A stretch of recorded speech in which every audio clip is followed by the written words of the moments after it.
Lockdown කරලා තියෙන කාලේ මගේ වීල් චෙයාර් එක කැඩුනා. ඒකේ කෑල්ලක් හොයාගන්න විදිහක් තිබුණේ නැහැ. විවිධ අය ඉන්නවා. අපිට ඩවුන් සින්ඩ්‍රෝම් තියෙන පුළුවන්, එවිදින්න අපහසුතාවය තියෙන පුළුවන්, එහෙම නැත්නම් කතා කරන්න බැරි වෙන පුළුවන්, ඇස්පේන් නැති වෙන, ඔටිසම් වෙන පුළුවන්. මේ වගේ ගොඩාක් දේවල් තියෙනවා. ඩිස්ක්‍රිමිනේට් කරනවා කියන එක දඬුවම් ලැබිය හැකි ලොකු වරදක්. ආබාධිත දරුවන්ට තියෙනවා 1-to-1 එඩියුකේෂන් ඒ කියන්නේ ළඟට වෙලා කියලා දෙන්න. ඉතින් ඔන්ලයින් ක්‍රමය සාර්ථක නැහැ. ඔයා ඕස්ට්‍රේලියාවේ ඉගෙන ගත්තා. එතකොට ඔයාට ගොඩක් හොඳ පසුබිමක් සහ හුඟක් අලුත් දේවල් හිතන්න පුරුදු වෙන්න ඇති මේ ක්‍රමයෙන් ගිහිල්ලා ඒ රටේ ජීවත් වෙනකොට. මාධ්‍ය ආයතන දැනුවත් වෙන්න ඕනේ මේ ප්‍රජාවත් ඇඩ්‍රස් කරන්න ඕනේ කියන එක. දැනට ලංකාව කියන්නේ ඩිසේබල් ෆ්‍රෙන්ඩ්ලි රටක් නෙමෙයි. මේ ආත්මේ පින් කරන්න ලබන ආත්මේ මේ වගේ ජීවිතයක් ලැබෙන්නේ නැති වෙන්නේ කියන එක. ඒක ඇත්තටම මේ මිනිස්සු එක එහෙම වචන වලින් කිව්වා වුණාට ඒක හරිම වේදනාකාරී සිතුවිල්ලක් මට දැනෙන්නේ.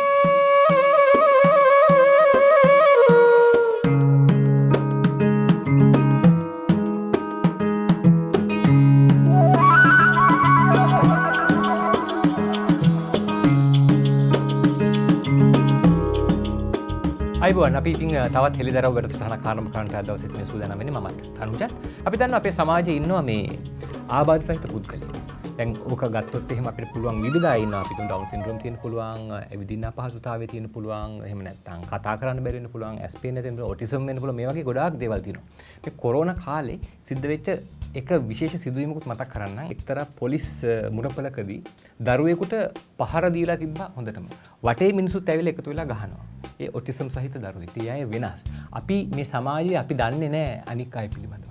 අපි සංවේදී නැහැ. ඔවුන්ගේ ප්‍රශ්න පිළිබඳව ඒගොල්ලන් කොහොමද ඒගොල්ලන් කොයි විදිහටද හැසිරෙන්නේ මෙහෙම තියෙනයි කියන එහෙම ප්‍රශ්නයක් කොවිඩ් කාලෙත් වුණා. ඉතින් අද දවසේ මේ වැඩසටහන ඇතුළෙත් අපි කතා බහ කරන්න බලාපොරොත්තු වෙන්නේ මේ ආබාධ සහිත පුද්ගලයන්ට කොවිඩ් නිසා වෙච්ච ප්‍රශ්න. අද දවසේදී අපි විශේෂ දෙයක් පිළිබඳව කතා කරන්න ලංකාවේ අපි හුඟක් ගරු කරන ඒ වගේම දැවැන්ත කාන්තා පෞරුෂයක් අපිත් එක්ක එකතු වෙනවා. ඈත් සමග අපි කතා කරමු මේ පිළිබඳව කොහොමද ඉදිරියේදී අපි අවධානය යොමු කරන්නට ඕනේ, සංවේදී වෙන්නට ඕනේ කියලා. වෛද්‍ය සමිතා සමන්වලි අද දවසේදී අපිත් එක්ක එකතු වෙනවා. බොහොම ගෞරවයෙන් සමිතා ඔයාව පිළිගන්නවා වැඩසටහනට. කැමති දැනගන්න මොනවද මේ දවස්වල කරන වෘත්තීය කටයුතු කොහෙද නියැලිලා ඉන්නේ? මම දැනට වැඩ කරන්නේ සෞඛ්‍ය අමාත්‍යාංශයට අනුබද්ධ ආයතනයක් තියෙනවා තරුණ වැඩිහිටි සහ ආබාධිත ඒකක කියලා. ඒකේ වෛද්‍යවරයෙක් විදිහට තමයි දැනට සේවය කරන්නේ. දැන් අපි හිතමු දැන් අපි දන්නවා මේ කොවිඩ් නැත්නම් කොරෝනා වෛරසය නිසා විශේෂයෙන් ආබාධ සහිත පුද්ගලයන්ට ලොකු ප්‍රශ්න වලට මුහුණ දෙන්නට සිද්ධ වෙන්නට ඇති කියලා අපි හිතනවා. ඒ වෙනුවෙන් මොන හරි වැඩ කටයුතු කරනවද එතන? වෛද්‍ය ආයතනයේ ගොඩක් කරන්නේ පොලිසි සම්බන්ධව. එතකොට ආබාධිත ප්‍රජාව වෙනුවෙන් කොවිඩ් වල ඇති බලපෑම සම්බන්ධව ගයිඩ්ලයින් හදන එක, ඒවා ප්‍රචාරය කරන්න ඒ වගේ වට කටයුතු තමයි කරේ. ඉන්ඩිවිජුවල්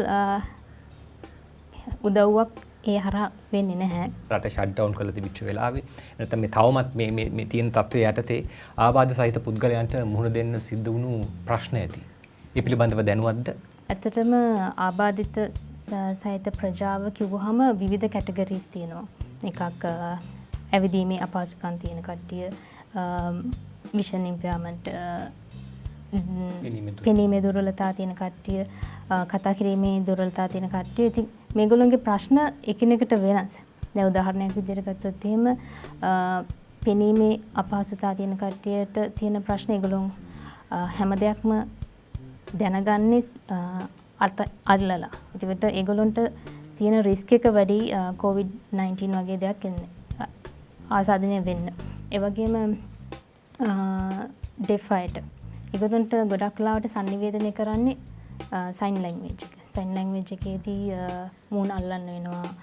ඒ වගේම සමහරක් අය ලිප් රීඩින්. ඒතර මාස්ක් එකක් දාලා තිබ්බාම ඒගොල්ලන්ට sannivedanaya කරන්න අමාරුයි. දැන් මගේ වගේ එකකදී නම් මම ගොඩක් මම වීල් චෙයාර් එකක් පාවිච්චි කරන හින්දා හැමතිස්සෙම මම අත යූස් කරනවා. ඒකට මට COVID-19 ආසාදනය වීමේ හැකියාව අවදානම ගොඩක් වැඩි. ඉතින් එහෙම තත්ත්වයක් තමයි මේ COVID-19 සහ ආබාධිත ප්‍රජාවත් එක්ක තිබ්බ සම්බන්ධය. මේක අපි හැමෝටම අලුත් අත්දැකීමක් නේ සමිතා. ඒකට කොහොමද දැනුනේ ඉදිරියේදී මේ වගේ දේවල් පිළිබඳව සෞඛ්‍ය සම්බන්ධයෙන් විශේෂයෙන්ම මේ පුද්ගලින්වත් දැනුවත් කරන්නට ඕනේ නේද කියන කාරණාව ගැන. sannivedana අපහසුතාව තියෙන කට්ටියත් එක්ක ඇත්තටම අපිට මේ මැසේජස් කොහොමද යවා ගන්න? අපි සාමාන්‍යයෙන් ගොඩක් වෙලාවට අමතක වෙන කට්ටියක් තමයි. මගහැරෙන කට්ටියක් සයින් ලැන්ග්වේජ් එක පාවිච්චි කරලා මෙසේජස් යවන එක අපිට හැමතිස්සෙම වගේ අමතක වෙනවා. ඒකට මේ වෙලාවේදී හැමෝම කාර්යබහුලයි, හැමෝම හැම දෙයකටම විවිධ ප්‍රශ්න තිබ්බා. ඒකට මේ කට්ටිය ගොඩක් අමතක වුණා. ඉතින් යම් ආයතන ඒ සම්බන්ධව ඇත්තටම ක්‍රියාමාර්ග ගත්තා. ඉතින් ඒ වගේ දේවල් ඉස්සරහට මේ වගේ දැන් අපි ඇත්තටම ජීවත් වෙනෝනේ COVID-19 එක්ක. තව කොයි කාලේ අපිට ට්‍රීට්මන්ට් එකක් හොයාගන්න පුළුවන් වේද මේ ප්‍රශ්නේ ඉවර වේද කියන ලෝකේ කවුරුක්වත් දන්නේ නැහැ. ඒක නිසා අනිවාර්යයෙන්ම මේ ප්‍රජාවගේ අවශ්‍යතාවයන් සංනිවේදනය කරන්න ඕන දේවල් ඇත්තටම සම්බන්ධ වෙන්න ඕනේ මාධ්‍ය ආයතනත්. මොකද මාධ්‍ය හරහා තමයි අපි ගොඩක් දේවල් යවන්නේ. ඒක නිසා මාධ්‍ය ආයතන දැනුවත් වෙන්න ඕනේ මේ ප්‍රජාවත් ඇඩ්‍රස් කරන්න ඕනේ කියන එක. සාමාන්‍ය තත්ත්වයක් යටතේ ඔවුන්ගේ තත්ත්වය මොන වගේද සමාජයට? ඇත්තටම සාමාන්‍ය තත්ත්වයක් යටතේදීත් මේ ප්‍රජාව තමන්ගේ එදිනෙදා කටයුතු කරගන්න ගොඩාක් ලොකු ආයාසයක් දරන්න ඕනේ. ස්ට්‍රගල් කරන්න ඕනේ ඒ ජීවිතේදී. ඉතින් මේ වගේ තත්ත්වයකදී සාමාන්‍ය කෙනෙක්ට තිබ්බ ප්‍රශ්න වගේ 10000 ගුණයක ප්‍රශ්න ඒගොල්ලන්ට මුහුණ දෙන්න වුණා. උදාහරණයක් විදිහට ගත්තොත් එහෙම ඒගොල්ලන්ට අවශ්‍ය කරන උපකරණ. දැන් මගේ එකපාරක් ලොක්ඩවුන් කරලා තියෙන කාලේ මගේ වීල් චෙයාර් එක කැඩුනා. ඉතින් ඒකේ කෑල්ලක් හොයාගන්න විදිහක් තිබුණේ නැහැ. ඉතින් ඒ වගේ ඒක පොඩි මයිනර් පොයින්ට් එකක් වෙන්න පුළුවන්. දැන් හොයාගන්න විදියක් නැතිව මගේ මොබිලිටි එක පුළුවන් තරමක් ෆුල් ට්‍රයි එකක් දීලා තමයි ඒ කෑල්ල හොයාගත්තේ. සමහරක් බෙහෙත් තියෙන්නේ කොළඹ ආශ්‍රිතව තියෙන ප්‍රධාන ෆාමසි වල විතරයි. ඒකට ගොඩක් අය ඈත ඉඳලා කොළඹට එනවා ඒගොල්ලෝගේ බෙහෙතුයි අනිත් උපකරණ මිලදී ගන්න. ඒකට ඒ මිනිසුන්ට ඒවා මිලදී ගන්න බැරි වුණා. ඉතින් අපිට දැන් සාමාන්‍යයෙන් අපි එකිනෙකාව අඳුරගෙන ඒගොල්ලොන් කතා කරලා කිව්වොත් දැන් මයිගාව තියෙන එකක් වුණා මට ඒගොල්ලන්ට යවා ගන්න විදියක් නැති වුණා. ඒ වගේ ලොකු ප්‍රශ්න තිබ්බා. ප්‍රායෝගිකව දැන් අපි දන්නවා කොහෙට හරි අපි යනකොට අපිට අත හොදන්න සිද්ධ වෙන එක අනිවාර්යයෙන්ම කරන්න ඕනේ. ඒ වගේම තමයි අත පිරිසිදු කරන්න, ඒ වගේම උණ බලන්න මේ හැම කටයුත්තකදීම එදිනෙදා ජීවිතේදී ඔයාලටත් මූණ පාන්න සිද්ධ වෙනවා. ඇත්තටම සුපර් මාකට් එකකට ගියත් එහෙම නැත්නම් වෙනත් මේ ගොඩනැගිල්ලකට ගියත් ඒ තියෙන ප්‍රායෝගිකත්වය පිළිබඳව නැවතත් අපි මේ ආබාධිත සහිත පුද්ගලයිනුත් මේ දේවල් වලට එනව නේද කියන එක ගැන කල්පනා කරන්න. මොකද සුපර් මාකට් එකට ගියාම අත හොදන්න තියෙන එකෙන් කකුලෙන් පා ගන්න තමයි තියෙන්නේ වතුර එන එක. සමහරවිට පොඩි ළමයින්ම එහෙම මේ වඩාගෙන තමයි ඒක කරන්න සිද්ධ වෙලා තියෙන්නේ. ඉතින් ආබාධිත සහිත පුද්ගලයින්ටත් මේක දැඩිව බලපානවා. ඒ ගැන පොඩ්ඩක් අපි කතා කරමු. මාකට්ස් වල සිංක් එක හදලා තියෙන විදිය වීල් චෙයාර් වලට එහෙම ඇක්සස් නැහැ. ඒතර මම යනවා නම් ඇත්තට මම තව කාගෙන් හරි උදව්වක් ගන්න ඕනේ ටැප් එක අරගන්න ටැප් එක වහන්න. සමහරක් තැන්වල තියෙන්නේ ඇත්තටම කිව්වා වගේ කකුලෙන් පාගලා ටැප් එක අරිනේව. ඉතින් ඇත්තටම ප්‍රායෝගිකව අමාරුයි එළියට ගිහිල්ලා තමන්ගේ වැඩ කටයුත්තක් කරගන්න. ඔයා ඕස්ට්‍රේලියාවේ ඉගෙන ගත්තා. එතකොට ඔයාට ගොඩක් හොඳ පසුබිමක් සහ හුඟක් අලුත් දේවල් හිතන්න පුරුදු වෙන්න ඇති මේ ක්‍රමයෙන් ගිහිල්ලා ඒ රටේ ජීවත් වෙනකොට. මම කැමති ඒ අත්දැකීම කොහොමද? ඔබ විශේෂ කෙනෙක් විදිහට වුන් සැලකුවද? එහෙම නැත්නම් ඔබ අබාධිත පුද්ගලයෙක් විදිහට වුන් සැලකුවද? මම කැමති ඒ අත්දැකීම දැනගන්න. ඕස්ට්‍රේලියාවේ තත්ත්වය ඇත්තටම ලංකාවේ තත්ත්වයට වඩා හාත්පසින්ම වෙනස්. ඒක තමයි මගේ පළවෙනි අත්දැකීම රටින් පිට ගිහිල්ලා ජීවත් වෙච්ච. කොච්චර කාලෙද? අවුරුදු 2ක් හිටියා. ඔයා කිව්වා වගේම තමයි ආබාධිත ඒ කතාව කවුරුකත් මගෙන් අහලා නැහැ. මම දැන් ඇත්තටම එළියට ගියාට පස්සේ මගේ කතාව මම දන්නේ කී පාරක් මම රිපීට් කරලා තියෙනවද කියන එක. ඒගොල්ලන්ට හරි ප්‍රශ්නයක්. ඇයි වීල් චෙයාර් එකේ ඉන්නේ? මොකද්ද උනේ? මුළු කතාවම මම කියනවා. හැබැයි කවදාවත් ඕස්ට්‍රේලියාවේ කිසිම කෙනෙක් මගේ වෛද්‍යවරයා ඇරෙන්න කිසිම කෙනෙක් අහලා නැහැ මට මේ මොකද උනේ අයියෝ වීල් චෙයාර් එකේ ඉන්නේ කියලා. ඒක ඔයා හිතන්නේ පුංචි ළමයින්ව පොඩි කාලේ ඉඳලම පුරුදු කරලා තියෙන දෙයක්ද? මොකද සමිත අපි මේ දේවල් කතා කරනවා. අපි මේක අනාගතයටනේ අරගෙන යන්නේ. අපිට පහුගිය පරම්පරාව වෙනස් කරන්න බෑ. අඩුම ගානේ අපි උත්සාහයක් ගමු අලුත් පරම්පරාව. අලුතෙන් හදන දරුවෝ ඉන්නෝනේ අලුත් දෙමව්පියෝ. ඒ අයටවත් මේ මයින්ඩ්සෙට් එක පුරුදු කරන්න පුළුවන් වෙන්න තමන්ගේ දරුවන්. ඒ වගේ රටවල ඩිස්ක්‍රිමිනේට් කරනවා කියන එක දඬුවම් ලැබිය හැකි ලොකු වරදක්. ඇත්තටම අපිට මොන හරි වෙලාවක කම්ප්ලේන් කරොත් එහෙම ඉවරයි. ඉතින් පුංචි අනිත් එක ඒගොල්ලන්ගේ ඉන්ක්ලූසිව් අන්තර්ග්‍රහණය කියන එක. ඉතින් පාසල් වල වුණත් සාමාන්‍ය පාසල් වල ඩිසේබල් ළමයි ඉගෙන ගන්න. දැන් පුංචි කාලේ ඉඳලා මේගොල්ලෝ දන්නවා. ඒගොල්ලෝ ඒ කමියුනිටි එක තමන්ගේ කමියුනිටි එකට ඇතුළත් කරගෙන තමයි ඉන්නේ. ඉතින් ඒ වගේ වෙලාවකදී මේ වගේ අර කොන්වීමක් මගහැරීමක් වෙන්නේ නැහැ. ඒගොල්ලෝගේ පුංචි කාලේ ඉඳලම එන ආකල්පමය වෙනසක් තියෙනවා. ඒක හරිම අපිට දැන් ඒ වගේ තැනකට ගියාම හරිම පහසුයි. ඇත්තටම මම එළියට ගියාම සමහරක් වෙලාවට මිනිස්සු විශේෂ කරලා බලනකොට ඒකට චුට්ටක් අමාරුයි. ඇත්තටම ඉතින් මම විශේෂ පුද්ගලෙක් අපි හැමෝම කැමති නැන්නේ විශේෂ විදියට බලනවට විශේෂ විදියට ආපහු හැරලා බලන විට ඒක පොඩි හිත රිදීමක් වෙනවා. අනිත් එක තමයි අදාළත් නැහැ. සමහරක් වෙලාවට ඒගොල්ලෝ ඇවිල්ලා අහනවා. ඒක ඒගොල්ලන්ට ඌමනාවකුත් නැහැ. මට ඒකෙන් සිතක් වෙන්නෙත් නැහැ. නිකන් හරියට ඒක නිකන් හරි කියුරියස්. මේක ඇයි මෙහෙම වෙලා තියෙන්නේ? මේක කොහොමද වුනේ කියන එක. නිරන්තරව සායනවලට ස්පීච් තෙරපි වෙන්න පුළුවන්. ඔටිස්ටික් ළමයින්ට එහෙම සායනවලට සම්බන්ධ වෙන්න ඕනේ. පහුගිය කාලය ඇතුළත ඔවුන්ට එහෙම සායනවලට මේ හැකියාවක් තිබුණේ නැහැ. ගෙවල් වල ඒ ස්පීච් තෙරපි හරි ඒ දේවල් කරන්න හැකියාවකුත් නැහැ. මේව පිළිබඳව ඔබ ඇත්තටම දීර්ඝකාලීනව තෙරපි අවශ්‍ය කට්ටියට ගොඩාක් මග හැරුණා. ඒ ස්පීච් තෙරපි සමහර රෝහල් වලින් ෆෝන් එක හරහා ස්පීච් තෙරපිස්ලා වැඩ කරා කියලා කිව්වා. හැබැයි අපි දන්නවා ඉතින් ස්මාර්ට් ෆෝන් එකක් හැමෝටම නැහැ. තිබ්බ උනත් ඉන්ටර්නෙට් පහසුකම ගන්න මුලදී ගන්න ඒ වෙලාවේ මිනිසුන්ට පුළුවන්කමක් නැති වෙන්නත් ඇති. ඒ දේවල් ඇත්තටම මග හැරුණා. ගොඩාක් දීර්ඝකාලීනව බෙහෙත් ගන්න දීර්ඝකාලීනව තෙරපි වලට යන මිනිසුන්ට මේ කාලෙදී මිස් වුණා ඒ දේවල්. එතකොට ඔන්ලයින් එඩියුකේෂන් කියන එකත් මම හිතන්නේ ඔක ඇතුලේ මේක කොටසක් බවට පත් වෙනවා සහ දීර්ඝ වශයෙන් ඔයා ගැන කියවුවාම ඔයා පෙනී සිටිනවා හුඟක් වෙලාවට මේ ප්‍රතිපත්ති හැදීම සම්බන්ධයෙන් අවධානය යොමු කරන්න. ඒ කොච්චර කිව්වත් මෙන්න මේ පිළිබඳව තවදුරටත් අවධානය යොමු කරන්න කියන කොටස ඔයා කොයි විදිහටද කැමති මේ වැඩසටහන ඉදිරිපත් කරන්න? අධ්‍යාපනය කියන එකේදී මම ඇත්තටම කැමති යෝජනා කරන්න ඉන්ක්ලූසිව් එඩියුකේෂන් කියන එක. ඒ ළමයි වෙනම ආයතනවලට කොටු කරන්නේ නැතුව සාමාන්‍ය ළමයි ඉගෙන ගන්න සාමාන්‍ය පාසල් වලට අපිට ඇතුළත් කරන්න පුළුවන් වුණා නම් ඒ ළමයිගේ ඇත්තට මේක රිසර්ච් වලින් ඔප්පු කරලා තියෙනවා. ඒ ළමයිගේ දියුණුව ළමයි වර්ධනය ගොඩක් වැඩි. සමහරක් වෙලාවට දෙමව්පියම කැමති නැහැ තමන්ගේ පන්තියේ ඉන්නව නම් තමන්ගේ දරුවා ඉන්න පන්තියේ ඉන්නව නම් ආබාධිත ළමෙක් සමහර දෙමව්පියෝ ඒකට අගේන්ස්ට් කතා කරලා තියෙනවා. ඒ වගේ අත්දැකීම් තියෙනවා. කොවිඩ් ප්‍රශ්නත් එක්ක ගත්තොත් ඔන්ලයින් එඩියුකේෂන් කියන එකේදී සමහරක් ආබාධිත දරුවන්ට තියෙනවා 1-to-1 එඩියුකේෂන්. ඒ කියන්නේ ළඟට වෙලා කියලා දෙන්න. ඉතින් ඔන්ලයින් ක්‍රමය සාර්ථක නැහැ. ගෲප් එකකට කරනවා වගේ. ඒකට යම් කිසි පියවරක් ගත යුතුයි කියලා මම හිතනවා. ඔබ සාමාන්‍ය ජීවිතයක් ගත කරපු කාලේ සහ ඔබ ජීවිතේ වෙනස් වෙච්ච එහෙම කාලේ තියෙනවා. ඉස්සර කාලේ මේ කාරණාව පිළිබඳ ඔබ කොහොමද හිතුවේ? ඒ පිළිබඳ දැනුවත් වුණාද ඉස්කෝලේ යන කාලේ පිළිබඳ දැනුවත්කමක් තිබ්බද? දැන් මොකද මේක සංසන්දනය කළොත් එහෙම මොකද්ද කියන්න තියෙන කාරණා? ඉස්සර ඇතරම මට එහෙම අපේ පාසලේ හිටියේ නෑ ආබාධිත දරුවෝ. එහෙම ලොකු අදහසක් තිබුණේ නෑ. හැබැයි මං හිටපු පන්තියේ හිටියා ඩිස්ලෙක්සියා කියන දැන් අපි දැන් ඒ වගේ ළමයිව අඳුර ගන්න ඕනට ඉස්සර කාලේ ඩිස්ලෙක්සියා තියෙන ළමයිව අඳුරගත්තේ නැහැ. මට තාම මතකයි මගේ පන්තියේ හිටියා කොච්චර කියලා දුන්නත් තමන්ගේ නමවත් ලියා ගන්න බැරි. හරීම අමානුෂික විදිහට ගුරුවරු දඬුවම් කරා. ඇත්තටම දැන් ඒ තත්ත්වය ටිකක් වෙනස් වෙලා ගුරුවරු සහ ප්‍රජාව යම්කිසි අවබෝධයකින් ඉන්නවා. ඒක හොඳ ප්‍රවණතාවයක්.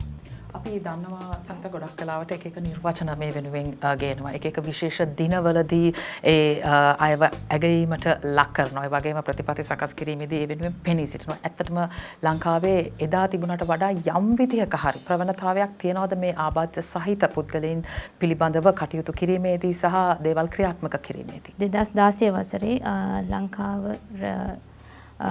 එක්සත් ජාතීන්ගේ ආබාධිත පුද්ගලයන්ගේ අයිතිවාසිකම් පිළිබඳ ප්‍රඥාප්තිය පාර්ලිමේන්තුවේ රැටිෆයි කරා. ඉතින් ඒකේ මම හිතන්නේ අපි අත්සන් කළ ගොඩාක් කාලයකට පස්සේ තමයි රැටිෆයි කරේ.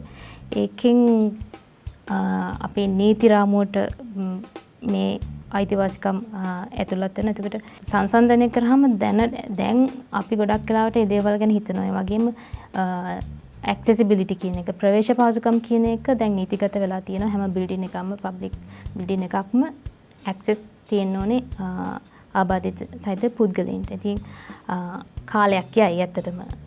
දැනට ලංකාව කියන්නේ ඩිසේබල් ෆ්‍රෙන්ඩ්ලි රටක් නෙමෙයි. ඒක අවුරුදු කිහිපයක් යනකොට ඉතින් මම හිතනවා පොසිටිව්ලි හිතුවොත් එහෙම වෙයි කියලා. මොකද දැන් ඉන්න પરම්පරාවත් ආකල්පමය වශයෙන් යම් යම් වෙනස් වීම් වලට ලක් වෙලා තියෙනවා. මම හිතනවා අනාගතයේ සුබදායි වෙයි කියලා. අවශ්‍ය යටිතල පහසුකම් ටික සකස් කළාම ඒ අය එයාගේ වැඩ කටයුතු කරගෙන යයි. ඒ කවුරුත් මුකුත් එහෙම ඒක වොරි වෙන්න දෙයක් නැහැ. ඒක හදපු නැති එකයි ප්‍රශ්නේ. මම හිතන්නේ නඩු තීන්දුවකින් ගොඩාක් කල් නේද මේ ඔය වීල් චෙයාර් ඇක්සස් තියෙන විදිහට බිල්ඩින්ග්ස් හදන්න කියලා. තීන්දුව 2014 ඔක්තෝබර් මාසේ දවසක් වෙනකොට ලංකාවේ පබ්ලික් ප්ලේසස් ඔක්කොම ආබාධිත ප්‍රජාව සඳහා ප්‍රවේශ පහසුකම් ලබා දිය යුතුයි කියලා තමයි හම්බුනේ. සමහර වෙලාවට සමිත ජීවිතේ ඔබේ චරිතය ගත්තාම හිතෙන දෙයක් තමයි ඔබ දෛවයට ඉරණමට අභියෝග කරපු දැවැන්ත චරිතයක්. ඒ හින්දාම මුළු රටේම ගෞරවය ආදරය ඔබට ලැබෙනවා. සහ කාන්තාවක් විදිහට සියලුම නව පරපුරේ කාන්තාවන්ටත් ඔබ ඉතාමත් හොඳ උදාහරණයක්. මෙහෙම ගත්තොත් මේ සිද්ධ වෙච්ච දේ ඔබ ඉතාමත් ධනාත්මක විදිහට කරගෙන යනවා. නමුත් සමහරවිට ඔබව දැක්කහම ඒකට දෙන අර්ථකථනය හරිම අනුකම්පා සහගත වෙන්න පුළුවන්. එහෙම නැත්නම් මේක මේ ආත්මය කරපු දෙයක් කියලා කියන්නට පුළුවන්. හිත රිද්දන්න පුළුවන්. ඒ දේවල් වලින් ඔයාගේ සංවේදීභාවය හුඟක් එළියට එන්නට පුළුවන්. ඒක ඔයාටත් කරන අසාධාරණයක්. මෙහෙම සමාජයේ සමහර වෙලාවට නොසැලකෙනවත් භාවය නිසා ඔය වැනි දෙයකට මුහුණ දුන්න පුද්ගලයන් දෙස බලන්නට ඕනේ කොහොමද? හිතන්න ඕනේ කොහොමද? ඔයා ඒ අත්දැකීමත් එක්ක කතා කරනවා. ඇක්සිඩන්ට් වෙච්ච මුල් කාලේ මං එළියට යන්නත් හරිම අකමැති. මගේ යාළුවෝ ටික තමයි බලෙන් ඇදගෙන යන්නේ. අර මිනිස්සු ආපහු හැරිලා බලන එක ඇවිල්ලා ඇයි මොකද වෙලා තියෙන්නේ කියලා අනුකම්පා සාගත ලෙස බලන එක මට දරා ගන්න බැරි වුණා මුල් කාලේදී. දැන් නම් ඇත්තට මම එහෙම මට ඒක පුරුදු වෙලා දැන්. ගොඩක් වෙලාවට එළියට ගියාම තාමත් සමහරක් අය අහනවා. ඉතින් ඕක අනුකම්පා සාගත ලෙස බලන එක. ඒ වගේම ජස්ටිෆයි කරනවා ඒ දේ වුණේ සමහරක් අය ගොඩක් වෙලාවට කියන්නේ දැන් මේ මොකක් හරි දෙයක් කරලා ඇති ගියාත් මේ කරපු දෙයකට තමයි දැන් මේ දඬුවම් ලැබිලා තියෙන්නේ. ඉතින් දැන් මේ ආත්මේ පින් කරන්න ලබන ආත්මේ මේ වගේ ජීවිතයක් ලැබෙන්නේ නැති වෙන්නේ කියන එක ඇත්තටම මේ මිනිස්සු එක එහෙම වචන වලින් කිව්වා වුණාට ඒක හරිම වේදනාකාරී සිතුවිල්ලක් මට දැනෙන්නේ. මම හැබැයි දැන් මේ වේදනාකාරී සිතුවිල්ල මොකද ඒකට අනුගත කිව්වට මේකෙන් අහලා මේකෙන් පිට කරනවා වගේ දෙයක් තියෙනවා. දැන් මම දන්න මගේ යාළුවෝ ඉන්න සමහරක් අය එළියට එන්නේ නැහැ. මිනිස්සු අමුතු විදියට බලනවා. ඒක දරා ගන්න බෑ. ඒක නිසාම එළියට එන්නේ නැති කට්ටිය ඉන්නවා. ඉතින් මිනිස්සු දැන් මම ඇත්තටම ඉස්සෙල්ලාම ඕස්ට්‍රේලියාව ගියාම හදිස්සිය උදව්වක් කරන්න ඕන වුණත් මොකක් හරි උදව්වක් ඕනේද කියන එක අහලා තමයි උදව් කරන්නේ. දැන් විභාගවලදී හැම ඒ අත්දැකීම මොන වගේද? ඒ අවස්ථාවන් වලදීත් ඔයගොල්ලෝ ඩිසේබල් කියලා යම් විදිහක නෝට් එකක් දාන එකක් හරි එහෙම නැත්නම් ආබාධිත සහිත පුද්ගලයන් කියලා විශේෂයෙන් ඒ අය බලන විදිහක් තියෙනවද විභාග ක්‍රමයේදී? සමහරක් අය දැන් විෂන් ඉම්පයර්ඩ් අයට එහෙම එක්ස්ට්‍රා ටයිම් එකක් ඕනේ නම් දෙනවා. ඒගොල්ලන්ට ඇසිස්ටිව් ඩිවයිසස් අපි සමහර මැටීරියල්ස් විෂන් ඉම්පයර්ඩ් අයට ඇක්සස් නැහැ. ඒකට ඒගොල්ලන් ඇක්සෙසිබල් මැටීරියල් එක දෙනවා. මගේ යුනිවර්සිටි එකේ නම් ඒගොල්ලන්ට වෙනම තියෙනවා කම්පියුටර් රූම් එකක්. ඒගොල්ලන්ගේ ලෙක්චර්ස් ඒගොල්ලන්ට අහන්න ඇක්සෙසිබල් විදිහට හදලා ඉතින් ඒගොල්ලන්ට ඇක්සස් දෙනවා ඒවට. ඒගොල්ලන් ගොඩාක් හිතනවා අපිට ඒක වෙනම ඩිසබිලිටි කවුන්සලර් කෙනෙක් ඉන්නවා. මොකක් හරි ප්‍රශ්නයක් තියෙනවා නම් මම ගිහින් කතා කරන්න ඕනේ. එතකොට තමයි එයා අදාළ දේ ආයතන වලට කතා කරලා අදාළ යුනිට්ස් වලට කතා කරලා මම මේව කරන්නේ. ඒක ඇතුලේදී වෙනමම දැන් සාමාන්‍යයෙන් අවිදින චුටක් අමාරු අයට වෙනමම වීල් චෙයාර්ස් තියලා තිනවා. පාවිච්චි කරලා අපි යනකොට ගිහින් තියලා යන්න පුළුවන්. අනික් අයගේ තත්ත්වය මොකද? සාමාන්‍ය මිනිස්සුද ඔබටත් යම් කිසි වරප්‍රසාද සහිත ඔබට මේ හඬක් තියෙනවා. හැබැයි එහෙම නැති ගොඩක් අය මොනවත්ක්ම කරගන්න බැරි අමල තාත්තලා ගොඩාක් අසරණ අය ඉන්නවා. ගොඩක් ස්ට්‍රගල් කරන්න ඕනේ ඉස්කෝලේකට දාගන්න. සමහරක් වෙලාවට එක නෙමෙයි කීප දෙනෙක් මට එහෙම කතාවක් කිව්වා. එයාගේ දරුවා ෆිසිකල් ඩිසබිලිටි එකක් තියෙන ළමෙක්. හැබැයි ඒකට ෆිසිකල් ඩිසබිලිටි එකක් තියෙන ළමෙක්ට ස්පෙෂල් එඩියුකේෂන් එකක් ඕනේ නැහැ. ඒගොල්ලන්ට ඕනේ කරන්නේ ඒගොල්ලන්ගේ පන්ති කාමරයට යන්න ඇක්සෙසිබිලිටි එක තියෙන්න ඕනේ. පොඩි දේවල් ටිකක් පන්ති කාමරය ඇතුලේ හැදෙන්න ඕනේ. ඉතින් ඒක හදලා දෙන්න බැහැ කියන පදනම මත පාසලට දරුවව ඇතුළත් කරගත්තේ නැති අවස්ථා ඕනා තරම් තියෙනවා. ඒගොල්ලෝ කියන්නේ ස්පෙෂල් এডুকেෂන් එකට දාන්නේ. මේ වගේ ළමයි මේ පාසලට ගන්න බැහැ කියලා රිජෙක්ට් කරපු අවස්ථා තියෙනවා. හැබැයි ඒ වගේ එකකදී ලංකාවේ නීතියේ තියෙනවා ඒකට විරුද්ධව කතා කරන්න පුළුවන්. අම්මලා තාත්තලා දන්නේ නැහැ නීතියට ගිහිලා නීතියට කතා කරන්න බැරිකම සහ විශ්වාසයක් නැතිකමත් එක හේතුවක් වෙනවා. ඒක හැමම යටපත් වෙන. අපි ආර්ථික තත්ත්වය ගත්තොත් එහෙනම් මේ COVID-19 කාලේ හුඟක් අයට ආර්ථික අපහසුතා ආවා. එතකොට මේ විශේෂ කොට්ටාශය පිළිබඳව කතා කරනකොට ඒ සමාජයට මේ කාලයේදී ආර්ථික අපහසුතාවයන් ගොඩනැගුණද කොහොමද ඒ අය ඒකට මුහුණ දුන්නේ? ලංකාවේ ආබාධිත ප්‍රජාව ගත්තොත් එහෙම 100ට වැඩි ප්‍රතිශතයක් රැකියාවක් කරන්නේ නැති අය. රැකියාවක් කරන ගොඩක් අයත් එක්ක ස්වයං රැකියාවක් එහෙම නැත්නම් දෛනිකව මොන හරි දෙයක් උපයන එකක් පර්මනන්ට් ජොබ්ස් කරන අය බොහොම අඩුයි. ඒකට ඒගොල්ලන්ගේ රස්සාවල් නැති වුණා. ස්වයං රැකියාව වලින් උපයන්න පුළුවන් අවස්ථාවල් නැති වුණා. බේසිකලි ගවර්න්මන්ට් එකෙන් දෙන රුපියල් 5000න් ජීවත් වෙන්න ආපු වෙලාවක් ආවා. ඉතින් සමාජය ඇතුලේ ගොඩනගාගත්ත යම් ආධාර මත සමහරක් අය සර්වයිව් වුණා. ඒගොල්ලන්ට අවශ්‍ය උපකරණ අවශ්‍ය බෙහෙත් ගන්න විශාල මුදලක් වැය කරන්න වෙනවා. සමහරක් අපේ තියෙන ඕගනයිසේෂන් එකක් DOGF කියලා Disability Organisation Joint Fund. ඒක හරහා යම් උදව් කරා. ඒත් මං හිතන්නේ සම්පූර්ණයෙන්ම 100%ක් සාර්ථකයි කියලා.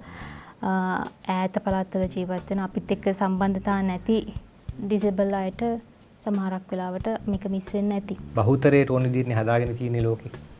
එතකොට එක කොටසක් මිස් වෙනවා. මොකද තමයි වෙන්නේ දැන් අපි ජාතියක් විදිහට ගත්තත් බහුතරයේ අවශ්‍යතාවය වෙනවා හදා ගන්නවා. ඉතින් මෙතනදී අපිට වෙන්නේ ලොකු දෙයක් කරන්න දෙයක් නෑ. අතන අපි මේ පිළිබඳව සංවේදී වීම අවශ්‍යයි. ඒ අයත් සාමාන්‍ය මිනිස්සු විදිහට අවශ්‍යතාවයන් හැඟීම් දැනීම් තියෙන එක හිතන්න අවශ්‍යයි. ඔවුන්ට අවශ්‍ය යටිතල පහසුකම් ටික හදලා මම කියන්නේ දැනටත් තනුජ ඔයත් දන්නවා ඇති මොකද කියන්නේ සමහර ආයතනවල අපි හිතමු ඩවුන් සින්ඩ්‍රෝම් කරන අය ඔවුන්ට හැකියාවක් තියෙනවා යම් කිසි දෙයක් කරන්න. ඔවුන් අතහැරලා දාන්න නැතුව ඔවුන්ට යම් කිසි දෙයකට පුහුණු කරන්න පුළුවන්. ඔටිසම් තියෙන කට්ටියත් ඒ විදිහට පුහුණු කරන්න පුළුවන් මම දන්න විදිහට. ලෝකෙ ප්‍රසිද්ධ මිනිස්සු ඉන්නවා. ඉතින් එන්නේ ඒක කරන්න අවශ්‍ය මේ දේවල් හදන එක තමයි කරන්නේ. ප්‍රතිපත්තිමේ තීරණ ටිකක් ගන්න තියෙන්නේ. සහ ඒවා කරන්න බලපෑම් කරන එක තමයි කරන්න තියෙන්නේ. එතකොට මේක ගොඩක් දුරට විසඳ ගන්න පුළුවන්. Tamante ඉන්ඩිපෙන්ඩන්ට්ලි නැගිටින්න පුළුවන් මට්ටමට හදනවයි කියන මානසිකත්වයේ ඉන්න කට්ටිය බොහොම අඩුයි. හැමදෙනාම බලන්නේ චැරිටි එක. ඩිසේබල් අය සඳහා වැඩ කරන්න ඌ සමහර ආයතනවල ආයතන ප්‍රධානීන්ගේ තියෙන්නේ ඩිසබිලිටි කියලා කියන්නේ මේ ඒගොල්ලන්ගේ ජොබ් එකේ එකක් නෙමෙයි මේක මේ පුණ්‍ය කර්මයක් සඳහා කරන දෙයක් පව් කියලා කරන දෙයක් කියන එක. මේ ඩිසබිලිටි එක කියලා අනුකම්පාව බලාපොරොත්තු වෙන පුද්ගලෝ යාචකයෝ. නෙලා පිටරට ගත්තොත් එහෙම ඒගොල්ලන්ගේ තියෙනවා මිනිසුන්ව නගා සිටවන්න කිය. ඒගොල්ලොන් එම්පාවර් කරන එක. තමයි ඒගොල්ලන්ගේ මේන් ටාගට් එක. ඒගොල්ලොන් රැකියාවක් කරලා ඒගොල්ලොන්ම උපයගෙන ඒගොල්ලොන්ව නඩත්තු කරගන්න ලෙවල් එකට ගියනකම් රජය අතරම උදව් කරනවා. සමහරක් ඔය රැකියාව කරන ස්ථානවල ඒගොල්ලොන්ට ඇක්සෙසිබිලිටි නැත්තම් රජය මැදිහත් වෙලා එම ආයතනයේ ඇක්සෙසිබිලිටි හදලා දෙනවා. ඒකට ඒක ඇතරම සාර්ථකයි. මොකද ඒක සමාජයට බරක් වෙන්නේ නැහැ. ඒ පුද්ගලයා පළදායි පුද්ගලෙක් වෙනවා. ඒ වගේම තමන්ටම ආත්මාභිමානයක් ඇති වෙනවා. තමන් හම්බ කරලා තමයි තමන් කන්නේ කියන එක. තවත් එක්කෙනෙක්ට අතපාලා හම්බ කරලා අතපාලා ගන්න දෙයට වඩා තමන් දුක් මාසින් හම්බ කරලා කනයි කියන එක ඇතුලේ ඒ ගොඩනැගෙන ආත්මාභිමානය එහෙම දෙන්න බෑ මිනිස්සෙක්ට. ඔව් ඒකම දෙයක් හිතන්න ඕනේ. ඒ හැමෝම අපි වගේ හුස්ම ගන්න මිනිස්සු. ඒ අයට ඒ අවස්ථාව ලබා දුන්නොත් එහෙම අනිවාර්යෙන්ම ඒ අයගේ ජීවිතයට ලැබී තියෙන ඒ පහසුකම් එක්ක ඔවුන්ගේ දෛවයට මම හිතන්නේ අභියෝග කරගන්නවම තමයි සමිත මම හිතන්නේ හොඳම උදාහරණයක්. වෛද්‍ය සමිතා සමන්මලී අද දවසේදී අපිත් එක්ක හොඳ කතා බහක් ඇති කරගන්නට ඒ වගේම සමාජය දැනුවත් කරන්නට පුළුවන් කාරණා රැසක් සමගින් එකතු වුණා. සමිතා බෙහෙවින්ම ස්තුතියි අපිත් එක්ක එකතු වුණාට මේ කරගෙන යන වැඩ කටයුතු ටික ඒ විදිහටම කරගෙන යන්න අපිට පුළුවන් ඉදිරියේදී. එතකොට මේ ප්‍රවණතාවයක් සමාජයේ දකින්න. අපි හෙළිදරව්ව තුළින් උත්සාහ කරන්නේ නිරන්තරයෙන් අර හඬක් නැති මිනිසුන්ගේ හඬ එළියට අරගෙන යන්නට. ඉතින් එවන් වූ කණ්ඩායමක හඬ සහ උන් සිතන ආකාරය පිළිබඳව එළියට ගෙන එන්න අදවසේ අපි උත්සාහ කළා හෙළිදරව්ව තුළින්. ඉතින් අපි වැඩසටහන අවසන් කරන්න මේ සූදානම් වෙන්නේ. ඔව් එහෙමනම් ඉතින් අද හෙළිදරව්වෙන් අපි සම්ගන්නවා. එන්න අපිත් එක්ක හුස්ම ගන්න.